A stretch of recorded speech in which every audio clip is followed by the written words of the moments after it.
السلام علیکم، میں ہوں نور العارفین صدیقی اور آپ دیکھ رہے ہیں عارفین نامہ۔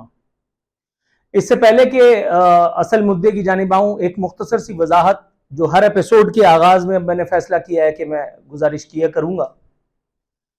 میں بالکل ٹھیک ہوں، مستنڈا ہوں، تندرست ہوں، تنومند ہوں، الحمدللہ مجھے کچھ نہیں ہوا۔ اس حوالے سے جتنی بھی افواہیں ہیں اللہ کا شکر ہے سب بے بنیاد ہیں۔ دوسری بات، میں گنجا کیوں ہو گیا ہوں؟ تو بھائی میں عمرہ کر کے آیا ہوں، اس حوالے سے ایک ایپیسوڈ بھی بنا چکا ہوں، لیکن لوگوں کے سوال آتے ہیں کہ ختم ہونے کا نام ہی نہیں لیتے۔ ایک خاتون کا بڑا پراثر پردرد اور اتنا لمبا میسج آیا جس میں انہوں نے کہا جو انسان کے ساتھ ہوتی ہے وہ آپ کے ساتھ بھی ہوئی ہے، اللہ بہتر کرے گا۔ بھائی کیا ہو گیا؟ میری عزت لٹ گئی؟ کیا ہو گیا؟ کچھ بھی تو نہیں ہوا۔ مستنڈا ٹانٹھا بیٹھا ہوں یہاں پہ، فٹ بال کھیل رہا ہوں سب کے ساتھ، کیا ہو گیا مجھے؟ اپنی ڈریسنگ پہ توجہ دیجئے یار، مطلب میری شادی کے لیے لوگ اب پریشان ہو رہے ہیں، کوئی میری اپیرنس کے اوپر بات کرتا ہے، کوئی میرے کوئی خدا کا خوف کرو یار، بس اتنا ہی عزیز رکھو کہ دل بہل جائے۔ کہتے ہیں عزیز اتنا ہی رکھو کہ دل بہل جائے، اب اس قدر بھی نہ چاہو کہ دم نکل جائے۔ مدعے پر آتا ہوں۔ آج اس ایپیسوڈ میں ہم بات کرنے والے ہیں ایک ایسے سابق ڈکٹیٹر، ایک ایسے فوجی عامر کے بارے میں کہ جو پاکستان کے تمام فوجی ڈکٹیٹروں کے پر اس وجہ سے بھاری ہے کیونکہ اس نے اسلام کا نام لے لے کر کے پاکستان اور پاکستانیوں کا بیڑا غرق تو کیا ہی کیا، ساتھ ہی ساتھ اس نے یہ بتا دیا کہ ہر وہ آدمی جو اللہ رسول کا نام لے رہا ہو، ہر وہ آدمی جو مذہب کی، ملت کی، مسلم امہ کی خیر خواہی کے دعوے کر رہا ہو، ضروری نہیں کہ وہ مسلم امہ، مذہب، ملک و ملت کا اتنا ہی خیر خواہ ہو۔ آج ہم بات کر رہے ہیں جنرل ریٹائرڈ محمد ضیاء الحق، جو آخری دم تک ریٹائر نہیں ہوا تھا۔ آج 17 اگست ہے، آج اس سابق ڈکٹیٹر کی، آج اس فوجی عامر کی 35ویں برسی ہے۔ آج سے 35 برس پہلے 17 اگست سن 1988 کا دن اللہ رب العزت نے ثم الحمدللہ ہمارے لیے وہ رکھا کہ جب ہمیں اس آدمی سے نجات ملی۔ اسلام کا نام لے کر کے اس نے ایک جمہوری سو کالڈ حکومت کے اوپر شب خون مارا۔ ذوالفقار علی بھٹو کی آمریت کو ختم کر کے اس نے ہم پر عسکری آمریت مسلط کی، یعنی جمہوری آمریت کا خاتمہ ہوا تو ہم پر عسکری آمر مسلط ہو گیا۔ 11 سال تک یہ آدمی ہمارا خون پیتا رہا، خون چوستا رہا، اور اس کی مدد اور معاونت کرتے رہے وہ تمام نام نہاد مذہبی حلقے جو اپنے آپ کو مسلم امہ کا ماما بتاتے ہیں، پھر چاہے اس میں جماعت اسلامی ہو یا کوئی اور، کوئی بھی اس سے بری الذمہ نہیں ہے۔ جنرل ضیاء الحق کے دور میں بھی اس زمانے کے طارق جمیل، یعنی اس زمانے کے کوثر نیازی نے، ہر دور میں ڈکٹیٹرز کو، ہر دور میں لوگوں کو کوئی نہ کوئی جو ہے وہ نمونہ مل جایا کرتا ہے اپنے مذموم مقاصد کی تکمیل کے لیے۔ جیسے آج کل کے لوگوں کو طارق جمیل اور وہ ڈائناسور کا آخری انڈا جو اب تھوڑا سا کم ہوا ہے، طاہر اشرفی اور اس طرح کے لوگ مل جایا کرتے ہیں، یہ کوئی نئی بات نہیں ہے۔ مذہبی پاکھنڈی کبھی بھی کہیں بھی آپ کو مل سکتے ہیں، اور خاص طور پہ ہمارے جیسے معاشروں میں۔ جنرل ضیاء الحق جتنا بڑا ٹوپی ڈرامہ تھا، میں آپ کو یہ پہلے بھی بتا چکا ہوں، لیکن آج تو چونکہ نذرانہ عقیدت پیش کرنے کی بات ہے، آج تو اس جس کو میں کہا کرتا ہوں کانے دجال، آج تو اس کانے دجال کو نذرانہ عقیدت پیش کرنے کے لیے بیٹھا ہوں، تو یہ بات خاص کر کے بتا رہا ہوں۔ میں محض 4 برس کا تھا اس وقت جس وقت میں نے اس ڈرامے کو پی ٹی وی پر تقریر کے دوران اور ٹسوے بہاتے، آنسو بہاتے دیکھا۔ میرے والد صاحب بیٹھ کر کے ہمت انگوش تھے، اس کی تقریر سن رہے تھے، میں کھیل رہا تھا، تو میں نے اچانک رک کر کے اس کو دیکھا اور میرے منہ سے نکلا یہ ڈرامہ کر رہا ہے۔ میں 4 سال کا تھا، بلیو یو می اور بلیو می اور ناٹ سالوں کی۔ تو میرے والد صاحب چونک پڑے اور انہوں نے مجھے چپت رسید کی اور کہا مروائے گا؟ اور اللہ کا شکر ہے ثم الحمدللہ، وہ تو اللہ کا شکر ہے آج میرے والد صاحب جو ہیں وہ اللہ میاں کے پاس ہیں، ورنہ آج بہت جوتے پڑتے مجھے، کیونکہ اسی سنت کو میں نے اپنی زندہ رکھا۔ آج بھی میں عامروں کے ساتھ کیا کیا کچھ کر رہا ہوں۔ یہ نیر بہا کر کے 11 سال ہم پر حکومت کر کے گیا۔ افغان فساد کے نام پر اس نے جہاد مسلط کیا، ڈالر کمائے، درہم و دینار کمائے، اور اس بات کا ثبوت اس وقت ملا جب بین الاقوامی میڈیا میں خبریں شائع ہوئیں۔ اس وقت کے D G S I Akhtar Abdur Rahman, جن کا تکہ بن گیا تھا ضیاء الحق کے ساتھ، کھل کر کے بات کرتا ہوں، میں نے بڑے ایک ضیاء الحق کے معتقد ایک مذہبی شدت پسند رہنما کے سامنے یہ بات بولی تھی، تو وہ اتنے اونچے اچھلے تھے، مجھے کوئی فرق نہیں پڑتا، میں یہ بات دوبارہ دہرا دیتا ہوں۔ جب جنرل ضیاء الحق کا تکہ دفنایا تھا تو اس کے ساتھ ساتھ جنرل اختر عبد الرحمان بھی تھے، جنہوں نے سوئس اکاؤنٹ میں ٹھیک ٹھاک رقوم اپنے بچوں کے نام پر چھوڑی، اور ظاہر ہے کہ وہ بچے پھر اس کے بعد پھر مسلم لیگ قاف میں اختر عبد الرحمان کے جو ہمایوں عبد الرحمان ہیں وہ صاحب تھے، پھر ٹیکنوکریٹ سیٹ اپ میں ان کے دوسرے والے بھائی بھی آ گئے تھے، اس کے بعد ہمایوں عبد الرحمان جو ہے وہ پی ٹی آئی میں بھی شامل ہوئے، انہوں نے بھی بچہ کچھ خون ہمارا بھی وہاں پہ بھی پیا۔ یہ اتنا بڑا ڈرامہ تھا یہ ضیاء الحق، اس کی ایک تصویر میں نے خاص طور پہ آج کے دن کے لیے نکال کر کے رکھی تھی، اس سے آپ کو اندازہ ہو جائے گا کہ یہ کیا فلم تھا، یہ کیا فلم تھا۔ جناب من یہ دیکھیے، سائیکل کی سواری فرماتے ہوئے یہ کانا دجال، او ہو، یہ ملٹری ڈکٹیٹر، اور اس کے ساتھ اداکاری کے جوہر دکھاتا ہوا دوسرا کوئی فوجی سپاہیہ ہے، یہ آرمی چیف، اور آرمی چیف صاحب جو ہیں، انگریزی ایسی ہے کہ میں پڑھ نہیں سکتا، اتنی چھوٹی نہیں پڑھ سکتا، بہرحال یہ عوام کو سائیکل کی سواری کا جھانسا دے کر کے اور 11 سال تک انہوں نے اپنے بچوں کی، اپنی آنے والی نسلوں کی خوب خدمت کی۔ یہ افغان جہاد کے نام پر پاکستان میں افغانیوں کو مسلط کر گئے، سہراب گوٹ، الاصف اسکوائر، یہ سارے لوگ، یہ افغان شدت پسند، یہ جو جن سے آج، جن ڈکیتوں سے آج آپ جوجھ رہے ہیں، یہ اسی کانے دجال کا تحفہ ہے، یہ اسی کانے دجال کا تحفہ ہے۔ ایک تصویر میں نے خاص کر کے آج کی ایپیسوڈ کے لیے نکالی ہے، اور اس تصویر کو دیکھ کر کے عبرت پکڑنے کی بات ہے۔ یہ دیکھیے، یہ ہے ضیاء الحق کا انجام۔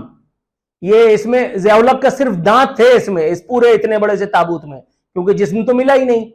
ضیاء الحق امریکہ کا یہ سابق خدمتگار، جس نے رشیا کو نکال باہر پھینکنے کے دعوے کیے، اور ان دعووں کا خاطر خواہ معاوضہ بھی ظاہر ہے کہ وصول کیا۔ امریکہ کی خدمت جب اتنی ہو چکی کہ اب امریکہ اس کے بغیر بھی سروائیو کر سکتا تھا اس ریجن میں، تب امریکہ نے ان کو پارسل کروا دیا۔ کھل کر کے بات کرتے ہیں نا، تب امریکہ نے ان کو پارسل کروا دیا۔ اپنا ایک امریکی سفیر رابن رافیل، مجھے نام آج تک یاد ہے، وہ بھی اس نے نظریہ قومی مفاد اور قومی ضرورت کے نام پر قربان کیا۔ پاکستان کے کافی سارے فوجی اس وقت کے جو ٹاپ براس میں آیا کرتے تھے، وہ بھی اس ایک کانڈ کا نشانہ بنے۔ C-130 بہاولپور کے مقام پر گر گیا، اس کے بعد پھر روزنامہ فلانا فلانا، میگزین فلانا فلانا، اور فلانے فلانے ٹی وی اسٹیشن نے زبردست قسم کے ان کے جو ہے وہ تدفین کے موقع پر یعنی مضامین بھی چھاپے، ان کی یاد میں آنسو بھی بہائے۔ پی ٹی وی پر مجھے اچھی طرح یاد ہے کئی گھنٹوں پر محیط ضیاء الحق کی تدفین کے وہ مناظر دیکھ کر کے، اور جو ہے وہ مسلم امہ نہیں تو پاکستانی قوم تو ضرور آنسو بہا رہی تھی۔ پی ٹی وی والوں کو بس نہیں چل رہا تھا کہ اپنے سینے پر دو ہتھڑ مار کر کے اور اس فوجی ڈکٹیٹر کو نذرانہ عقیدت پیش کر ہی ڈالیں۔ ضیاء الحق محض ایک آدمی نہیں تھا، ضیاء الحق اس ایک سوچ کی علامت تھا جو پاکستانی فوج میں پائی جاتی ہے، آج بھی پائی جاتی ہے، جو ایکسٹینشن کے نام پر ہم پر مسلط ہوتے ہیں۔ اس میں ظاہر ہے کہ راحیل شریف کو آپ کیسے بول سکتے ہیں؟ آج وہ بیان تو آپ نے پڑھ ہی لیا ہوا شاہد خاقان عباسی کا، کہ ہماری آخری حکومت جو 3-5 ہوئی، اس میں راحیل شریف کو ایکسٹینشن نہ دینا اس کی ایک بہت بڑی وجہ تھی۔ یہ میں اپنی راحیل شریف والی ایپیسوڈ میں بھی یہ بات بتا چکا ہوں۔ یہ پاکستان میں جو ہم پر مسلط کیے جاتے ہیں جو جرنیل، یہ ان کی سوچ ہے۔ میں ایک تقریب میں اسپیشل گیسٹ آف آنر تھا، اور وہاں پر میں نے یہ پریڈ ہوتی ہوئی دیکھی، لوگوں کو جو ہے وہ مارچ پاسٹ اور ڈرل کرتے ہوئے دیکھا، بڑا زبردست منظر تھا۔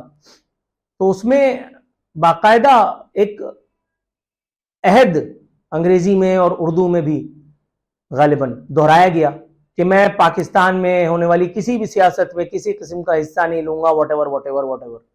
تو مجھے ہنسی آ گئی وہاں موجود ایک صاحب سے۔ میں نے کہا جب آپ لوگوں کو اس بات پر عمل کرنا ہی نہیں ہوتا تو یہ عہد نامہ کس مقصد کے لیے، پھر یہ سارے کام آپ لوگ کیوں کرتے؟ تو انہوں نے خاموشی سے اشارہ کیا کہ مروائے گا کیا۔ پاک فوج سے اپنا حب میرا وہ الگ ہے۔ پاکستانی فوج کی وہ جو خاکی وردی ہے جو پہن کر کے میں کسی وقت NCC کیا کرتا تھا، ملی نغموں سے اور پاکستانیت سے اور پاکستانی پرچم سے، وہ اپنا پیار، وہ ساری چیزیں اپنی جگہ ہیں، لیکن فوجی عامروں سے بیزاری میری اپنی جگہ ہے۔ وہ ایوب خان میں نے جس کے بارے میں بتایا تھا کہ وہ پاکستان آنے والی ٹرین کٹی پٹی حالت میں آئی، جس کو وہ گارڈ نہیں کر سکا، وہ ملعون ایوب خان، اس کے بعد اس نے اپنے آپ کو فیلڈ مارشل بنا لیا، ہم نے وہ بھی دیکھا۔ پھر وہ پاکھنڈی، وہ منحوس جس کو پاکستان توڑنے کا اللہ معاف کرے انورٹڈ کاماز میں اعزاز حاصل ہوا، یحییٰ خان، اور صرف اس لیے کہ وہ فوجی تھا اس کو آپ نے پو پو پو پو پو کر کے آپ نے جو ہے اس کو پاکستان کے جھنڈے میں لپیٹ کر کے زمین میں گاڑ دیا۔ اگر آپ یہ کہتے ہیں کہ it was an individuals act, تو پھر آپ اپنے ان منحوسوں کو ڈسون کیوں نہیں کرتے ہیں؟ پھر پرویز مشرف کو آپ نے پاکستان سے کیوں کر بھگایا تھا؟ پرویز مشرف کی بہت ساری وجوہات کی بنا پر میں اس کو اپنا آئیڈیلائز کرتا ہوں، بہت ساری باتوں پر، لال مسجد سانحہ ہٹا کر کے، 12 مئی کی بات ہٹا کر کے، ایم کیو ایم کی سرپرستی جو اس نے کی، اس کے علاوہ اوکے ٹیک آدمی تھا، یہ ایک الگ بحث ہے، اس میں ابھی پھر کسی اور دن جائیں گے۔ لیکن راحیل شریف کو آپ دیکھ لیجئے، باجوے کو آپ دیکھ لیجئے، یہ منحوس صورت آدمی، اس نے پاکستان میں عمران خان کے نام پر جو نحوست مسلط کی، آج تک اس کی سزا، اس کا خمیازہ ہم بھگت رہے ہیں، ہم پاکستانی۔ پیٹرول کہاں سے کہاں جہاں پہنچا، 291 292 روپے مل رہا ہے، ڈالر 300 کی حد کراس کر گیا، اور ابھی بھی یہ نحوست تھمنے میں نہیں آ رہی۔ اللہ تعالیٰ سے دعا ہے کہ یہ آخری فوجی ڈکٹیٹر ہو جو ہم پہ مسلط ہوا ہو، اور پروردگار سے یہ بھی ساتھ ساتھ دعا کرتا ہوں کہ پروردگار اب جمہوری عامروں کو بھی ہم پر مسلط نہ کرنا مالک، کیونکہ عامر چاہے جمہوری ہو چاہے فوجی، عامر چاہے یہ والے ہوں یا وہ والے، یہ ناسور ہی ہوتے ہیں، یہ خون ہی پیا کرتے ہیں ہمارا۔ یا اللہ کو غیب سے ایسی صورت پیدا کر دے کہ جب ضیاء الحقوں سے ہماری جان چھوٹ جائے، جب کیا نام ہے، راحیل شریفوں سے ہماری جان چھوٹ جائے، یہ باجووں سے ہماری جان چھوٹ جائے۔ آج بھی ہم یہی اللہ رب العزت سے دعا کرتے ہیں، پروردگار عالم اس ملک کے حال پر رحم کر دے مالک۔ اب ہم کسی ایڈونچر کے متحمل نہیں ہو سکتے۔ جاتے جاتے آپ کو ضیاء الحق کے لونڈے، اس کا جو ایک ناکام سیاستدان ہے، یہ ان کی توبہ آپ دیکھ لیجئے، اعجاز الحق ان کا نام ہے، ناکام سیاستدان، اپنے طور پر ایک فریکشن بنا کر کے مسلم لیگ کا، اور یہ اس کے سربراہ ہیں۔ انہوں نے جو خوشگمانیاں پھیلائی ہیں، کہہ رہے ہیں ضیاء الحق کا آج 35واں یوم شہادت ہے، ہم کس کرب سے دوچار رہے ہیں، یہ المیہ سانحے سے بڑھ کر ہے، آج بھی شہید صدر کے لاکھوں چاہنے والے ان حقائق کی تلاش میں ہیں جو ضیاء الحق کے طیارے کے حادثے کا سبب بنے، فلانا فلانا فلانا فلانا۔ ایسی خوشگمانیاں شخص نے اپنے باپ کے لیے ایسی خوشگمانیاں پیش کی ہیں آج کے اخبار میں۔ آخری ایک دلچسپ لائن آپ کی خدمت میں گوش گزار کر کے اور لارن بھیجتے ہیں ان پہ، کہتے ہیں آج بھی، یار کیا مصیبت، آج بھی محب وطن پاکستانی اپنی جانوں کے نذرانے پیش کر رہے ہیں۔ انہی محب وطن سرفروشوں میں 17 اگست 1988 کو سازش کا شکار ہونے والے C-130 طیارے کے وہ سب سوار اور سالار بھی ہیں جنہوں نے اپنے دل رنگ لہو سے ارض پاکستان کی آبیاری کی۔ ہاں ہاں ہاں، اسلام کے نام پہ حرام کھانے والا، اسلام کے نام پر 11 سال تک جھوٹ بول کر کے ہم پر حکومت کرنے والا، اسلام پسندوں کے کندھوں پہ چڑھ کر کے مملکت خداداد کی ایسی تیسی کرنے والا، اسلحہ اور افغانیوں کو ہم پر مسلط چھوڑ کر کے خود جنت کے اللہ معاف کرے تو استغفار باغوں میں فٹ بال کھیلنے والا، یار یہ ان لوگوں کو بھی شہید کہا کرتے ہیں۔ کوئی خدا کا خوف کرو یار۔